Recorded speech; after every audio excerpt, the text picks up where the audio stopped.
अगदी छोट्या वयामध्ये म्हणजे वयाच्या 18व्या वर्षापासून याच्यामध्ये वाहून घेतले. स्वतःची हौस मौज मजा याच्याकडे दुर्लक्ष करून जनतेसाठी त्याग केला. जनतेने त्याचा आदर्श घ्यावा, कारण जय अंगी मोठे पण त्या अंगी यातना कठीण. बरोबर आहे. बरोबर की नाही? बरोबर आहे. आणि इतका संघर्ष की विचारू नका. हा का संघर्ष? ह्याच्यातून काहीतरी चांगलं घडणार असतं. नक्कीच नक्कीच ताई. बरोबर की नाही? बरोबर आहे. त्यागाशिवाय काय मिळत नाही. बरोबर आहे. केल्याने होते, आधी केलेची पाहिजे. बरोबर आहे. पण ताई मला हे एक विचारायचं आहे की दादा किंवा संदीप भाऊ असतील, एवढं सगळं आत्तापर्यंत जे काही घडलंय याच्यामागं तुमचं खूप योगदान मोठं आहे. तुमचा त्याग किंवा तुम्ही केलेला संघर्ष किंवा तुम्ही लोकांप्रती तुम्ही केलेली कामं हे फार महत्त्वाचं आहे. याच्याबद्दल थोडंसं सांगा आम्हाला. तुम्ही सांगायचं, आम्ही ऐकायचं. बरोबर की नाही? बरोबर आहे.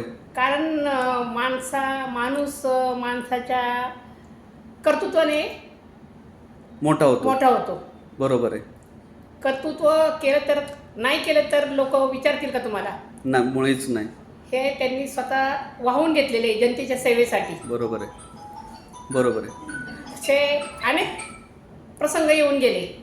हो. पण त्याला आम्ही त्याच्यावर मात करत इथपर्यंत पोहोचलो. आणि शेवटी तुम्ही पाहिलं, आता सुद्धा संघर्षच केला.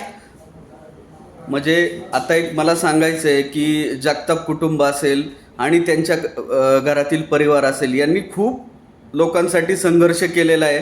आम्ही स्वतः बघितलेलं आहे की ताईंनी किंवा आप्पांनी किंवा प्रशांतदादांनी तर स्वतःचं सगळं बालपण तारुण्य सगळं बाजूला ठेवून हे लोकांशी केलेलं आहे.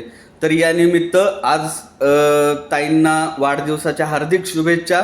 त्यांचं आयुष्य अजून शतकपूर्तीपर्यंत जावं आणि दादांना आणि आमच्यासारख्या छोट्या छोट्या कार्यकर्त्यांना यातून मार्गदर्शन मिळो हीच ईश्वरचरणी प्रार्थना. ताई धन्यवाद. थँक्यू. थँक्यू ताई.